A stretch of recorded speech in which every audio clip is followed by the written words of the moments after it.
ایک لمحے کے لیے سوچیں، آپ نے اپنی محنت کی کمائی جمع کی، چھٹیاں لیں، فلائٹس بک کی، صرف اس ایک خواہش کے لیے کہ عمرہ مکمل ہو جائے اور پھر حجر اسود کا بوسہ دینے کا شرف ملے، حتیم میں نوافل ادا کر سکیں، غلاف کعبہ سے لپٹ کر رب سے دل کی بات کر سکیں اور گڑ گڑا کر دعائیں مانگ سکیں۔ لیکن جب آپ مکہ پہنچنے کے بعد عمرہ ادا کرنے کے لیے مطاف پہنچتے ہیں تو آپ کو سامنے صرف ایک ہی چیز نظر آتی ہے: بے پناہ رش، دھکے اور ٹائم کی پابندیاں، اور دل میں یہ خوف پیدا ہوتا ہے کہ کہیں یہ زندگی کا واحد موقع ضائع نہ ہو جائے۔ آج کی ویڈیو میں آپ کو مکمل، آسان اور عملی طریقہ بتائیں گے جس کے ذریعے آپ عمرہ مکمل کرنے کے بعد بغیر رش، بغیر دھکوں کے اور سکون کے ساتھ حجر اسود، حتیم، رکن یمانی اور غلاف کعبہ تک پہنچ سکتے ہیں۔ اور آخر میں آپ کے ساتھ ایک ایسی بات شیئر کریں گے جو اگر سعودی حکومت نے اپنا لی تو لاکھوں مسلمانوں کے لیے عمرہ کرنا پہلے سے کئی گنا آسان ہو جائے گا۔ السلام علیکم، this is Anees and you are watching my channel. زیادہ تر لوگ 14 ڈیز یا 21 ڈیز کا پیکج لے کر مکہ اور مدینہ جاتے ہیں، اور ہر مسلمان اپنے دل سے ایک ہی التجا لے کر جاتا ہے کہ عمرہ خیر خیریت سے مکمل ہو جائے، حجر اسود کا بوسہ نصیب ہو جائے، حتیم میں نوافل ادا کرنے کی سعادت ملے، غلاف کعبہ کو پکڑ کر دعا کی قبولیت کا لمحہ ملے، رکن یمانی کو ہاتھ لگا سکیں اور ریاض الجنہ میں نوافل ادا کر سکیں۔ کیونکہ حقیقت یہی ہے کہ بہت سے مسلمان اپنی پوری زندگی میں شاید ایک ہی بار حرمین شریفین پہنچ پاتے ہیں، اس لیے ہر لمحہ قیمتی، ہر عبادت اہم اور ہر خواہش بہت بڑی ہوتی ہے۔ یہاں پر یہ بات بہت کم لوگ جانتے ہیں کہ عمرہ کے دوران خانہ کعبہ کو چھونا، غلاف کو پکڑنا، رکن یمانی کو ہاتھ لگانا سب ممنوع ہے۔ اس کی وجہ کیا ہے؟ ان سب پر خوشبو لگی ہوتی ہے اور احرام کی حالت میں خوشبو کو چھونے سے دم واجب ہو جاتا ہے، یعنی ایک بکرے یا دمبے کی قربانی کرنا پڑتی ہے، اس لیے حفاظتی عملہ آپ کو پاس جانے نہیں دیتا۔ لیکن جیسے ہی آپ عمرہ مکمل کرتے ہیں اور احرام کی پابندیوں سے آزاد ہوتے ہیں تب آپ کے لیے دروازے کھلتے ہیں۔ اب آپ حجر اسود کا بوسہ لینے کی کوشش کر سکتے ہیں، رکن یمانی کو ہاتھ بھی لگا سکتے ہیں، غلاف کعبہ کو تھام کر دعا کر سکتے ہیں، اس کے علاوہ آپ حتیم میں نوافل بھی ادا کر سکتے ہیں۔ لیکن یہی وہ جگہ ہے جہاں سب سے زیادہ مشکلات شروع ہوتی ہیں، کیونکہ حجر اسود پر بے تحاشا رش ہوتا ہے۔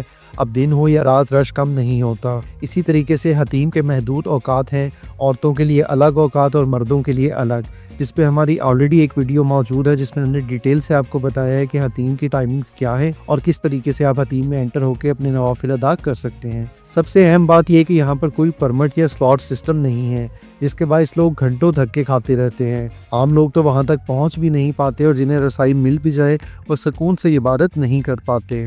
اب یہاں پر سب سے اہم بات یہ ہے کہ اگر آپ کم رش والے اوقات، ایک صبح کا ٹائم ہے اور ایک شام کا ٹائم ہے جس میں ہم آلریڈی ایک ویڈیو بنا چکے ہیں، اس میں مکمل ڈیٹیل موجود ہے، تو اگر آپ صبح کے ٹائم عمرہ ادا کرتے ہیں تو پھر جو شام کا ٹائم ہے اس کے اندر آپ کوشش کر سکتے ہیں حجر اسود کو بوسہ دینے کی۔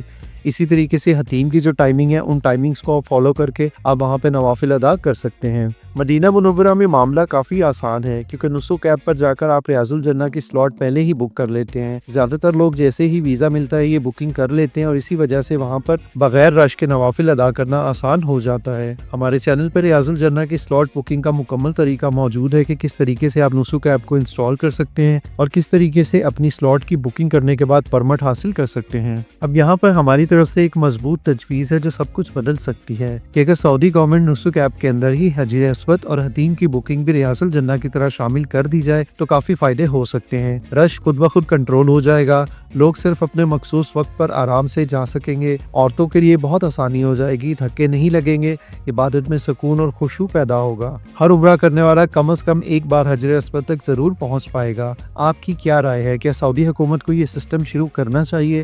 نیچے کامنٹ پہ اپنی رائے ضرور لکھیں۔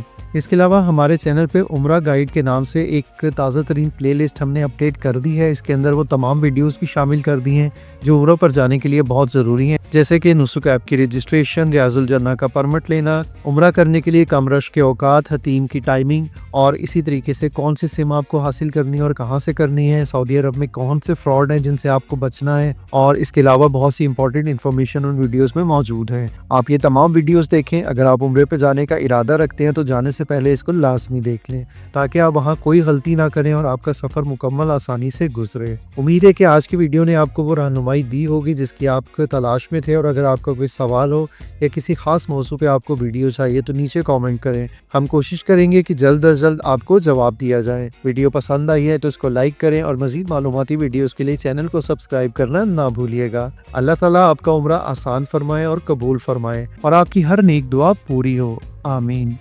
ملتے ہیں ایک اور ویڈیو میں.